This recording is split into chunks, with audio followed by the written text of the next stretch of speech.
سر آپ ہماری رہنمائی فرمائیں، ابھی چونکہ ذکر چل رہا ہے سامریا کا ہی تو آگے بھی بات چلے گی، چونکہ سارا پیسج اسی تعلق سے ہماری رہنمائی کرتا ہے۔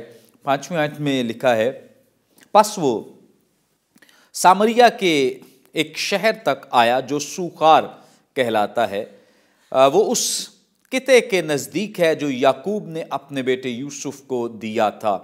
ہم اس آیت کو جب پڑھتے ہیں تو سوخار شہر جو ہے اس کا اور پھر یعقوب کا ایک خاص ذکر ملتا ہے، ایسے لگتا ہے جیسے کوئی تاریخی واقعہ پیش آیا ہے پس منظر میں، ہسٹری میں، تاریخ میں۔ ذرا ہماری رہنمائی کریں تاکہ ہمارے ناظرین اس واقعے کے تعلق سے جان سکیں، سیکھ سکیں کہ کیا واقعہ ہے۔ شاید واقعات ہوں، ہاں واقعات، ہاں مجھے لگ رہا ہے کہ ایک واقعے سے زیادہ واقعات۔ اچھا پادری صاحب، تھینک یو سو مچ، ساجد صاحب نے بڑا خوبصورتی سے اس کی تاریخ بتائی ہے، اور اس میں کوئی شک نہیں ہے کہ یہ پیسج کی ریکوائرمنٹ بھی ہسٹری ہے۔ یس، یہ جو پیسج ہے اس کو ہم اگر ہسٹری کو نکال دیں گے تو اس پیسج کو ہم سمجھ ہی نہیں سکیں۔ بالکل بالکل۔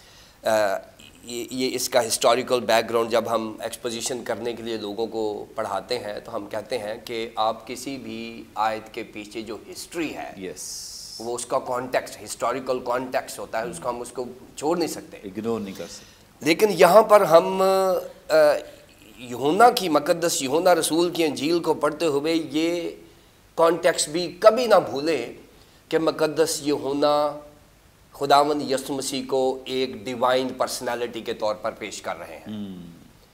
اور آپ نے دیکھا کہ اسی حوالے میں خداوند یسوع مسیح نے ہر وہ کام کیا ہے جو یہودیوں کی رسمی شریعت کے خلاف ہے، وہ جو سیریمونیل لا ہے اس کے خلاف یسوع مسیح یہاں کام کر رہے ہیں۔ پہلے وہ جو سامریا سے ہو کر جانا ضرور تھا، یہ یہودی جاتے نہیں تھے، تو خداوند یسوع مسیح نے یہ رسمی جو شریعت ہے یہودیوں نے خود بخود بنائی ہوئی ہے، کیونکہ ہمارے پاس مورل لا ہے جسے ہم ریلیجس لا کہتے ہیں، جس میں ڈیکالاگ ہے ہمارا، پھر ہمارے پاس جو سیریمونیل لا ہے جو یہودی ربیوں نے خود بنا کے وہ انہوں نے سٹیپولیشنز جو بنا لی ہو یا تھا، اور ایک سیول لا ہے جو ہمارے اوپر لاگو ہے۔ سو ہمارے اوپر سیول لا لاگو ہے اور ریلیجس لا جو ہے جسے مورل لا کہتے ہیں وہ بھی لاگو ہے، لیکن سیریمونیل لا خداوند یسوع مسیح نے ریموو کر دیا ہوا ہے۔ اب یہاں سیریمونیل لا ہے، ساجد صاحب نے بتایا ہے کہ یہ جو فلسطین کا نقشہ ہے یسوع مسیح کے، خاص طور پہ اگر اس ایک بات کا بھی اضافہ کر دیا جائے کہ سیریمونیل لا کو خداوند یسوع مسیح نے مکمل کر دیا ہے، اس کو مکمل کر دیا، اب اس کی ضرورت نہیں ہے۔ اب دیکھیں جیسے ساجد صاحب نے بتایا کہ جو فلسطین کا نقشہ جو یسوع مسیح کے دور کا ہے یہ شمالاً جنوباً ہے، یہ ایسے اوپر سے نیچے آتا ہے، اور اگر شمال سے جنوب تک اس کو پیمائش کرے تو اتنا بڑا ملک نہیں تھا، یہ 120 میل اس کا وہ جو پورا سفر تھا، اور اگر آپ شمال سے جنوب تک چلیں نا تو میرے خیال میں کچھ 6 یا 7 دن میں آپ پیدل چلیں تو آپ شمال سے جنوب تک سفر کر سکتے ہیں۔ اس کے سینٹر میں جو ہے وہ سامریا ہے۔ اب اس کے لیے جیسے بتایا کہ اگر تو آپ جی ٹی روڈ سے جاتے ہیں بیچ میں سے جاتے ہیں تو بیچ میں ڈیفرنٹ شہر ہیں جس میں سوخار بھی ہے، سوخار جو ہے یہ جنوب میں ہے، سامریا سے تھوڑا نیچے کی طرف ہے، کو 8 میل کے قریب یہ جو شہر ہے۔ سو یہ جی ٹی روڈ پہ آپ کو پتا سارے شہر آتے ہیں، لیکن اگر آپ بائی پاس کریں گے تو یہاں بائی پاس کرنے کے لیے یہ تھا کہ آپ نیچے جنوب سے آپ یہ جو ریور جارڈن ہے کراس کر کے آپ مشرق کی طرف چلے جائیں اور پھر اوپر سے جائیں، اور اگر آپ اوپر سے جاتے ہیں یہودیہ سے گلیل تک تو یہ تقریباً آپ کو 6 یا 7 دن چاہیے، اور اگر آپ بیچ میں سے جاتے ہیں تو 3 دن کا سفر ہے، اور سامریا جو ہے یہ بالکل درمیان میں ہے۔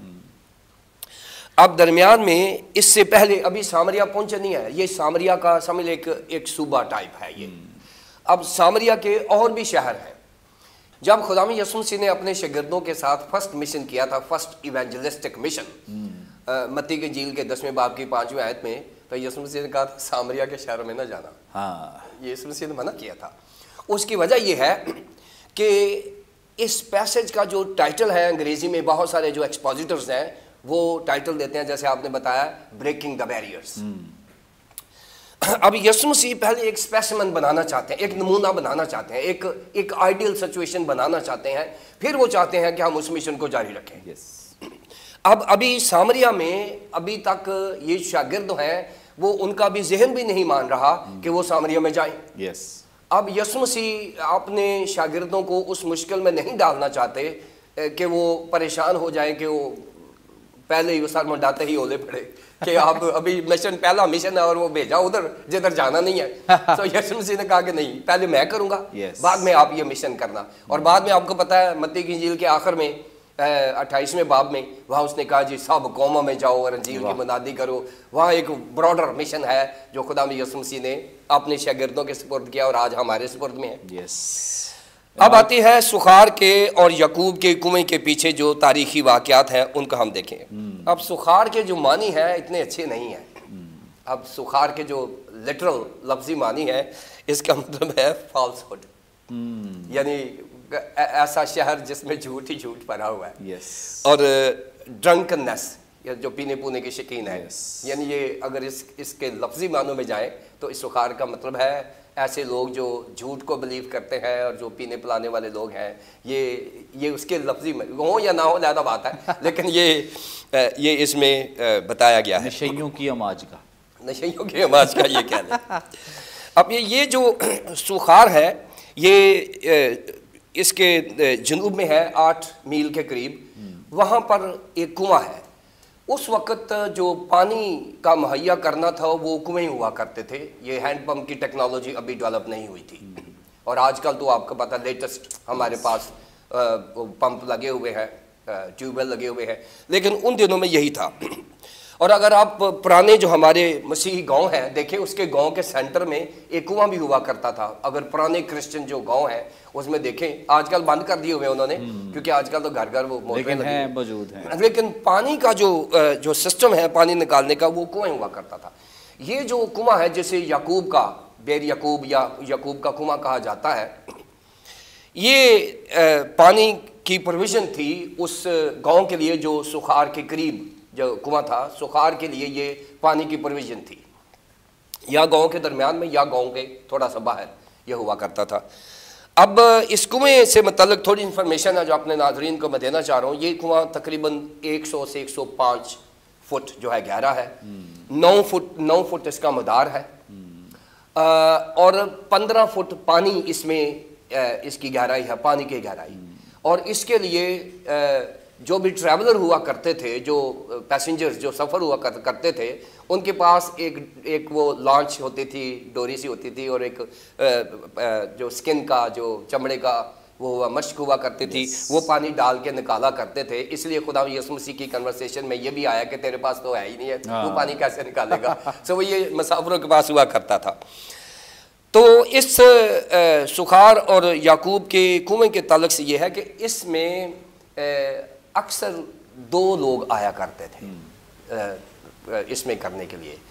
ایک تو یہ ہے کہ وہ میل نوجوان جب آیا کرتے تھے کنویں پر, وہ آیا کرتے تھے جنہوں نے کسی لڑکی کو پسند کرنا ہے, اور یہ ایک طرح سے میرج بیورو بنا ہوا تھا کہ وہاں لوگ جو جنہوں نے شادیاں کرتی تھی وہ, کیونکہ وہاں لڑکیاں آتی تھیں تو وہاں وہ ایک دوسرے کو پسند کر لیتے تھے. یہ روایت بنی ہوئی تھی کہ اگر کوئی شادی کرنی تو سخار دے کنویں دے چلے جاؤ یار, وہ تو لبجے کی کڑی کوئی لگی.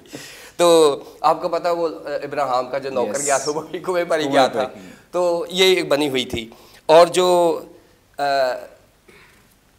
لڑکیاں آتی تھی خاص طور دوپہر کے وقت میں وہ مشکوک ہوا کرتی تھی, ان کے کریکٹر کے اوپر سوال آ جاتا تھا. تو یہ بھی ایک دوسرا طریقہ تھا کہ کنواں جو ہے یہ مس یوز بھی ہوا کرتا تھا, اچھے کاموں میں بھی تھا, برے کاموں بھی تھا. یہ بھی اس کی ہسٹری ہے. اب جو چند تاریخی واقعات اس کنویں کے پیچھے ہیں, پہلا واقعہ یہ ہے کہ یہ کنواں مقدس یعقوب نے خریدا تھا, اور بعد میں اموریوں کے ساتھ لڑائی کر کے اس میں اور جگہ شامل کر لی, جو بعد میں اس نے اپنے بیٹے یوسف کو دے دیا انعام کے طور پر. یہ واقعہ ہے. اور آپ کو پتہ ہے کہ مقدس یوسف جو ہے ان کی موت جو ہے مصر میں ہوئی تھی. اور اگر آپ یشوع 24 باب کی 32 میں آپ دیکھتے ہیں, وہاں لکھا ہے کہ جب مقدس یوسف کو لے کر گئے تھے، انہوں نے کہا کہ میری ہڈیاں نہ یہاں چھوڑنا، تو یہ اس کی ہڈیاں اٹھا کر جب نکلے تھے مصر سے تو یہاں پر آ کے دفن کی تھیں، اس جگہ پر کنویں کے قریب. سو یہ بھی ایک تاریخی واقعہ ہے اس کے لیے، یوسف کے نام پر یہ منسوب ہے. اور پھر اس کے ساتھ اسی کنویں پر سامری عورت کی اور خداوند یسوع مسیح کی بھی ملاقات ہوئی ہے.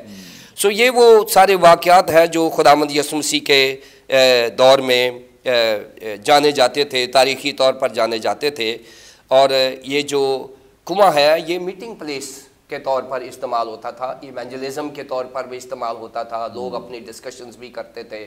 سو یہ سوخار جو ہے اور کنواں جو ہے ان کا بڑا چولی دامن کا ساتھ ہے، اور یہ یعقوب کے کنویں کے طور پر جانا جاتا تھا. اور یعقوب کی بڑی رسپیکٹ تھی، جیسے یہودیوں میں داؤد کی بڑی رسپیکٹ ہے ویسے ہی یعقوب کی بڑی رسپیکٹ تھی. اور اس لیے خداوند یسوع مسیح کو کہا کہ کیا تو ہمارے باپ یعقوب سے بڑا ہے. سو یعقوب جو ہے وہ ان کا ہیرو گردانا جاتا تھا اس علاقے کا، جیسے ساجد صاحب نے بھی کہا ہے. So these are the historical facts اس سخار کے پیچھے اور کنویں کے پیچھے تھے، کہ یہ ایک ہسٹوریکل لنکس بنتے ہیں یوحنا کی انجیل میں، جو مقدس یوحنا نے خوبصورتی کے ساتھ ہسٹری کو یہاں میچ کیا ہے. تھینک یو سو مچ. بڑی خوبصورت بابرکت باتیں جو آپ نے خدام کے خدام سے سنی، اور یقیناً جس طرح سے وسیم صاحب نے کہا ہے کہ جب تک آپ ہسٹری کو نہیں جانیں گے آپ اس واقعے کو سمجھ نہیں سکتے ہیں، چونکہ بہت ساری ایسی باتیں ہیں جن کا تعلق ہی ہسٹوریکل واقعات کے ساتھ ہے. سو اس لیے ہم ہیلپ کر رہے ہیں، مدد کر رہے ہیں تاکہ آپ ان چیزوں کو سمجھ سکیں، جان سکیں، اور آگے جو واقعہ ہے اس کو سمجھنا بہت آسان ہو جائے گا اور اس میں بات کرنا آسانی پیدا ہو جائے گی. سو اس کے لیے ہم خدا ان کی شکر گزاری کرتے ہیں. ناظرین ابھی اور بہت ساری انفارمیشن، بہت ساری زبردست باتیں آپ کے لیے باقی ہیں. یہاں پہ وقت ایک بریک کا لیں گے، ایک شارٹ بریک. ہمارے ساتھ رہیے، دیکھتے رہیے پروگرام کلام روشنی.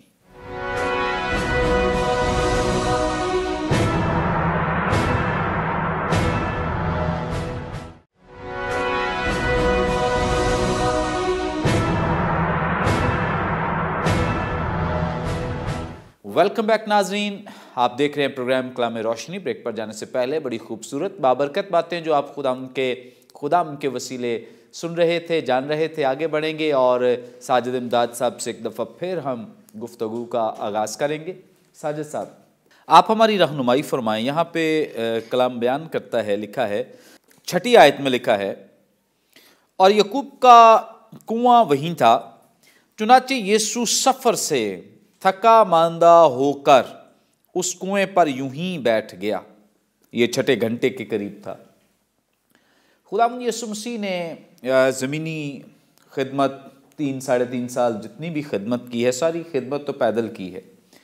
اور کیا آپ ہماری ہیلپ کر سکتے ہیں، بتا سکتے ہیں کہ خداوند یسوع مسیح نے پیدل کتنا سفر کیا ہے؟ اور اس کانٹیکسٹ کو مد نظر رکھتے ہوئے آپ ہماری رہنمائی فرمائیں.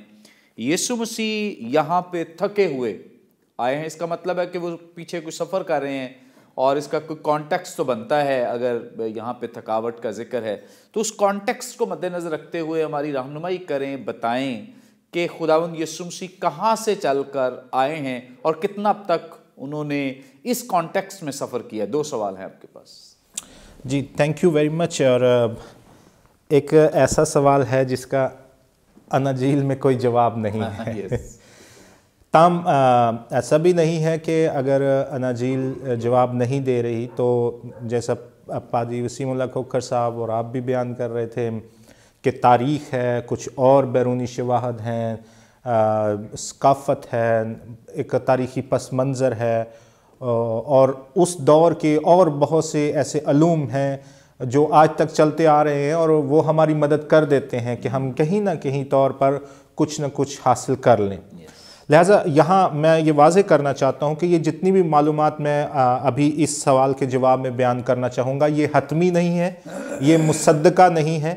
یہ ایک طرح سے کوشش کی گئی ہے کہ ہو سکتا ہے اتنا سفر یسوع نے کیا ہو سکتا ہے کہ یسوع یہاں سے چلا ہو اور وہاں پہنچا ہو، کیونکہ اناجیل میں ہمیں ایگزیکٹ نہیں بتایا گیا کہ اگر کہا جائے کہ میں لاہور سے ملتان جا رہا ہوں تو اب یہ نہیں بتایا گیا کہ لاہور کے کس علاقے سے اور وہ گھر کہاں پہ ہے، وہاں سے میں چل کے ملتان کی کس گلی میں اور کس گھر میں پہنچ رہا ہوں۔ ہو سکتا ہے لاہور سے ملتان کا تو آپ کو پتا ہو، مطلب لاہور سے ملتان کا ہم یہ کہہ سکتے ہیں کہ 400-450 کلومیٹر طے کیا ہو، لیکن اگر شہر کے اندر جہاں پر داخل ہوئے ہیں وہ فاصلہ اگر ہم کاؤنٹ کرنا شروع کر دیں تو بلا شبہ وہ زیادہ بنے گا۔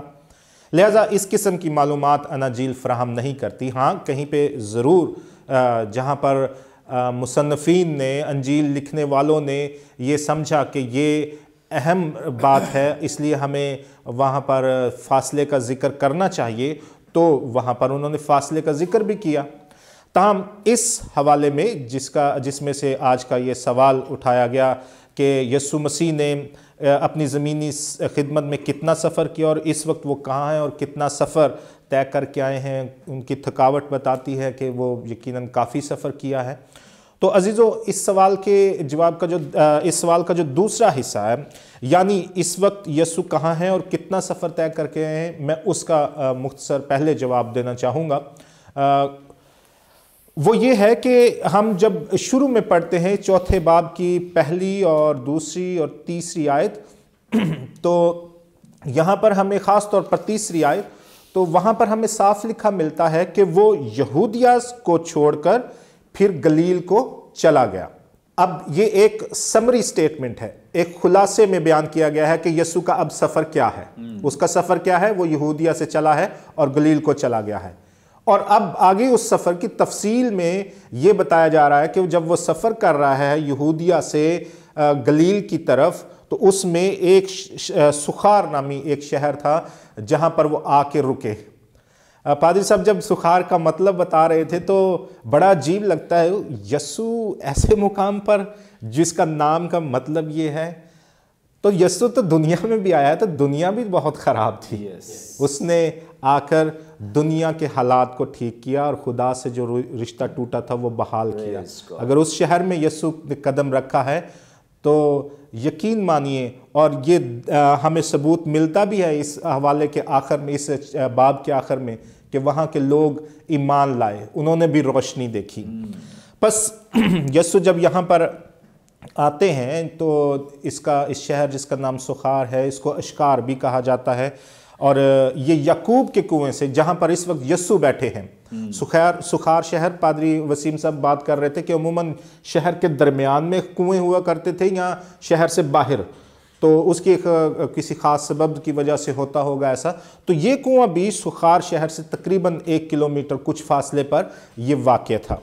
تو یسوع مسیح اب راستے میں ہے، ایک طرح سے وہ شہر کے اندر داخل نہیں ہوئے، وہ راستے میں ہے، اور یہ کنواں اس راستے میں پڑتا ہے، اور یسوع وہاں پر لکھا ہے کہ یوں ہی بیٹھ گئے، اور جب وہاں پر یوں ہی بیٹھ گئے تو یہ اب تک یسوع نے کتنا فیصلہ طے کیا، ان کی تھکن بتاتی ہے کہ وہ پیدل سفر کر کے آئے ہیں، کیونکہ اس دور میں پیدل ہی سفر کیا جاتا تھا، تو وہ یہودیہ سے چلے ہیں۔ فرض کر لیں کہ اگر وہ یروشلم میں تو نہیں ہے، یہ یقینی بات ہے، لیکن یہودیہ کے وہ کسی علاقے میں موجود ہیں، اور وہاں سے جب نیکودیمس سے گفتگو کا ہم سارا واقعہ پڑھتے ہیں تو وہاں سے وہ چلے ہیں، تو وہ اس وقت سخار میں پہنچے ہیں، تو تقریباً یہ جو فاصلہ ہے یروشلم سے تقریباً 36 میل کا بنتا ہے۔ اس میں پھر میں وہ کہوں گا کہ یہ ایگزیکٹ ڈسٹنس نہیں ہے۔ اس وقت یسوع اور اس کے شاگرد کو سپیڈو میٹر ہاتھ میں یا ڈسٹنس کا پمائش کرنے کو وہ نہیں نکلے تھے، وہ کوئی سروے نہیں کر رہے تھے، وہ کسی اور مقصد کے لیے نکلے تھے، اور اناجیل بھی اسی مقصد کو بیان کرتی ہیں۔ لہٰذا ہمیں چونکہ سوال ہے تو اس کا جواب دینا میں اپنے لیے استحقاق سمجھتا ہوں، اور کفرنہوم سے یہ شہر یا یہ سامریہ کا علاقہ جو ہے وہ تقریباً 55 میل تھا، تو یہ ایک 36 اور 55 اگر ہم ان کی ریشو نکال لیں تو اس وقت جو ہے ہاں جی، اس کا اگر ہم اس کی کوئی ریشو نکالیں تو تقریباً 42 میل کے قریب اس علاقے سے، یہودیہ کے علاقے سے سخار کے علاقے تک یسوع نے سفر طے کیا ہے۔ اور جیسا کہ پادری صاحب بتا رہے تھے کہ یہ تقریباً 2 سے 3 دن لگتے تھے،